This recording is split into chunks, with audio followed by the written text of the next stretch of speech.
driving to a Walmart in El Paso and start shooting Mexicans because they think that Mexicans are invading the country. This is where something like this starts. Yeah, I mean, Neil, this is a problem, and you were saying a few moments ago you can't take him literally.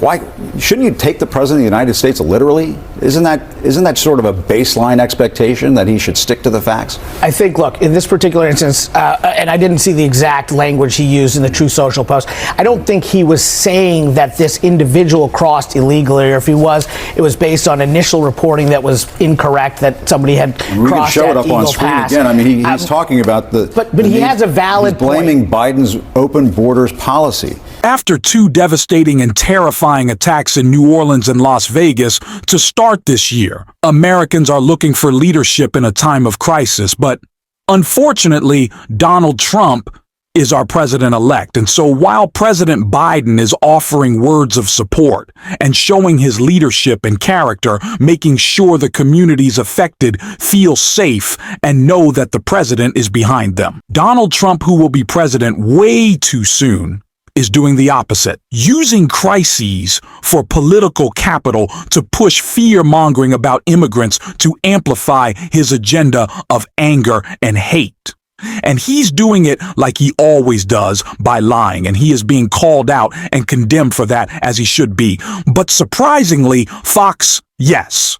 The Fox propaganda outlet joined in on that condemnation with a brutal on-air fact check of Donald Trump that we are going to get into, that I am sure is infuriating him. But before we do, if I could quickly ask you to leave a like on this video, and if you haven't already and you enjoy our channel, to hit that subscribe button. It goes a long way. And it really means the world to me now. Before we get into what Fox had to say about Donald Trump's wild accusations, I want to see a clip of Jim Acosta on a panel with some Trump stooges trying to stick up for the ridiculous and horrifying comments he made, and Jim shutting them down right here. So let's talk about some other potential for chaos here. I mean, Donald Trump is posting misinformation about the deadly attack in New Orleans. We can show some of this on screen. He posted on Truth Social earlier this morning that it was somehow related to immigration, blaming open borders. But CNN is reporting the suspect in New Orleans is a Texas-born U.S. citizen. We were just mentioning earlier in this program that the person who rented the Cybertruck in Las Vegas was a member of the U.S. Special Forces. Neil, I mean, we're right back where we were in 2017, where Donald Trump, he takes misinformation, he takes false news from wherever, and he puts it out there, and it just confuses the hell out of everybody. What's the solution here? I mean, why can't he just stick to the facts? Look, in this particular instance, or wait for the facts to come in. In this instance, if the reporting is correct and what we're hearing from law enforcement, the suspect in New Orleans was in fact an American citizen who served in the Army and was radicalized by ISIS. That said, we can't ignore the fact that from 2021 to 2024, there were 400 people on the terrorist watch list that were stopped at the border. And those are just the people that we stopped. So it is a real issue. And I think that's what President Trump does. Yeah, but Neil, he brings focus to these You might have people coming across the border and yes, on the that terrorist is watch list. Okay, that's obviously a problem. But if that is not the case in New Orleans and that is not the case in Las Vegas, you can't bring it up. You can't bring it up. I think it's not connected. What the president's objective is to bring attention to what he identifies as the problem. He believes that concerns about border and border security were vital to his winning election and wants to highlight those issues. And I think that is what he has chosen to do in this particular instance. I think, as we have seen for really the past decade, you don't necessarily take all his tweets literally. It's about the issue that he's trying to raise. This is the same old scapegoating that we've seen. Like, this is nothing new, and this is disgusting of what we're seeing. Like, what happened in New Orleans is disgusting. We should talk about all the facts to make sure this could never happen again, but not put it on the backs of my grandparents or my parents who were immigrants, all immigrants being something that's bad. Immigrants are good. Immigrants are good for our economy. Having bad people stopped, I agree, is good as well. But we can't let misinformation. This is how you get more attacks like this, like somebody from Dallas, Texas driving to a Walmart in El Paso and start shooting Mexicans because they think that Mexicans are invading the country. This is where something like this starts. Yeah, I mean, Neil, this is a problem, and you were saying a few moments ago you can't take him literally. The president, why shouldn't you take the president of the United States literally? Isn't that sort of a baseline expectation that he should stick to the facts? I think, look, in this particular instance, and I didn't see the exact language he used in the Truth Social post, I don't think he was saying that this individual crossed illegally, or if he was, it was based on initial reporting that was incorrect, that somebody had crossed that Eagle Pass. We can show it up on screen again. I mean, he's talking about But he has a valid point. He's blaming Biden's open borders policy. And again, he's talking about that on Truth Social. I mean, but does he tie it directly to this particular? When I said that the criminals coming in are far worse than the criminals we have in our country, that statement was constantly refuted by Democrats and the fake news media, but it turned out to be true. Not in this case. What he is saying in that Truth Social post is false. That is false. He's not saying that this individual crossed the border illegally, right, but there were 400 people on the terrorist watch list. Of course, but when there's an act of terrorism in this country, the incoming president should tell the truth to the American people. I mean, that is just...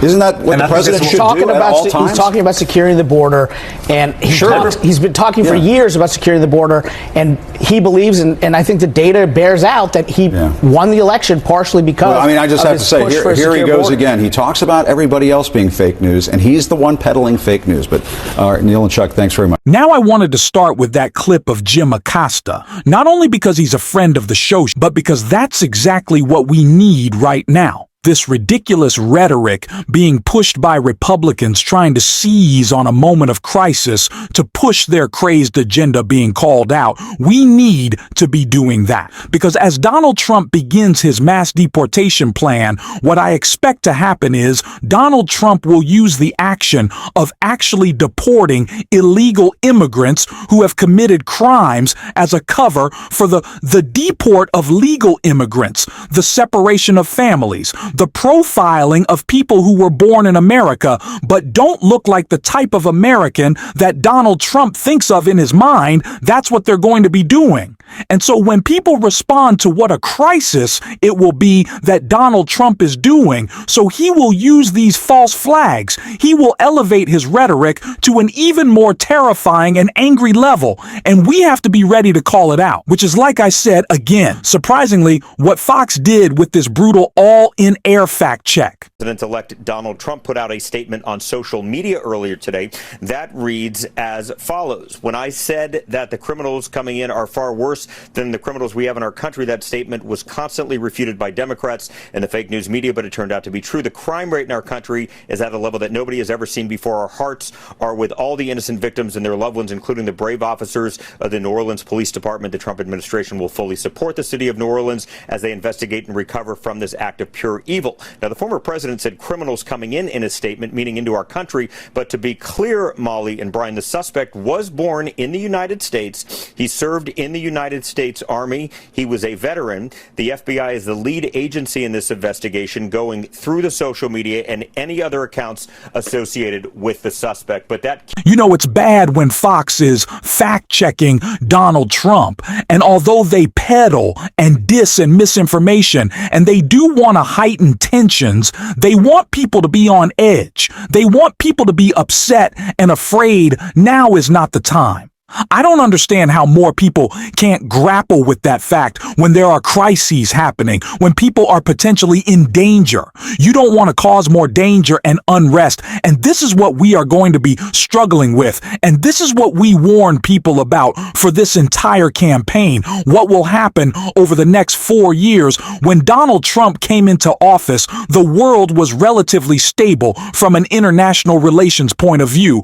Obviously, the economy was booming thanks to President Obama, and he is inheriting one of the two of those things. The economy is booming because the president, Donald Trump, can kick his feet up and unfortunately give a giant tax cut to Elon Musk, and things probably won't change all that significantly because of the long-term investment in American manufacturing and American infrastructure in our technology that we are building in the U.S. with good, well-paying jobs. Donald Trump cannot touch any of that. He can go cut a bunch of ribbons and things will probably be fine. But when it comes to foreign conflicts, Donald Trump is ill-prepared, ill-suited, and going to be quite ill-advised on how to handle them.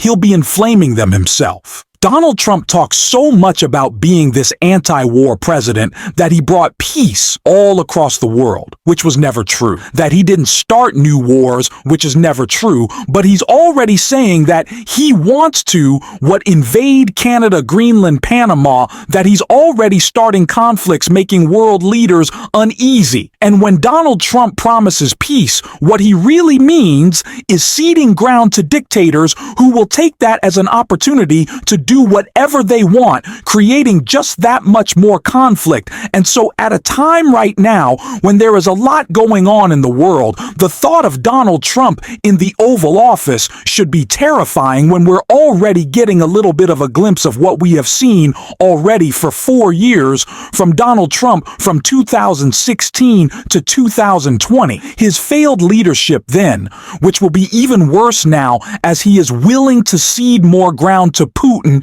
to Xi, when he's letting Elon Musk run the show, who is having off the record, off the books meetings with our adversaries in Iran, China.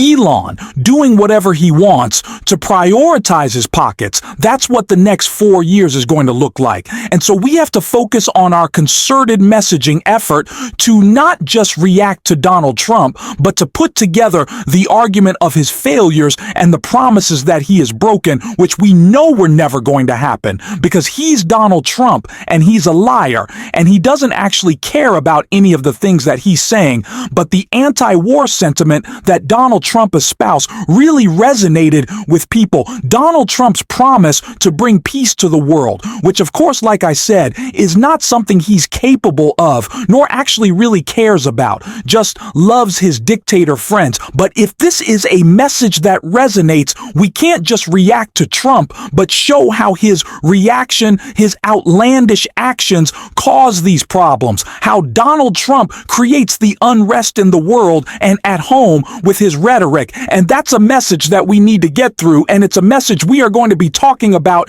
every single day on this show, because it is important to continue to drive it home, even if Donald Trump is not running again in 2028, which this point, I don't know, but more unrest there. The fact that we live in a democracy where presidents serve 2 germs and that's it. And we don't know if Donald Trump wants to run again. These are the types of problems that we need to call out. This is the type of unrest that Donald Trump creates that does not bring your your egg prices down, that does not make gas cheaper, that doesn't help with anything, but only serves the chaos that Donald Trump needs to skate by. And we need to call it out. And we're going to every single day on the show. And if you want to support that, as always, you can hit that subscribe button. You can leave a like on this video, and if you stuck around at the end, you can drop a blue heart in the comments. And until next time, I'll see you soon.